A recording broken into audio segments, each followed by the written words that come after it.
তো গাইজ আজকে আমরা বানাবো বিঙ্গো লেস দিয়ে অমলেট।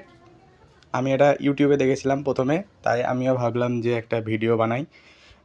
তো প্রথমে আমি একটা বিঙ্গো লেস নিয়ে আসলাম গাইজ, তারপর একটা ডিম ভেঙে ওর মধ্যে পেঁয়াজ, তারপর লঙ্কা, তারপর লঙ্কা গুঁড়ো, হলুদ, লবণ এগুলো দিয়ে ভালো করে মিক্স করে নিলাম। তারপর একটা দেশলাই ধরিয়ে আগুন দিয়ে দেখো গাইজ কী সুন্দর সিল করে দিলাম। সিল টিল করে দেওয়ার পর আমি দিলাম গরম জলে।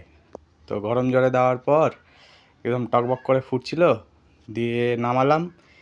তারপর দেখো অমলেটটা হয়ে গেছে, আর খুব সুন্দর সেন্টও হয়েছিল, আর দেখতেও খুব সুন্দর লাগছিল।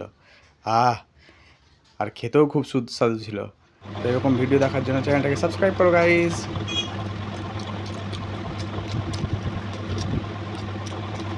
Like, subscribe.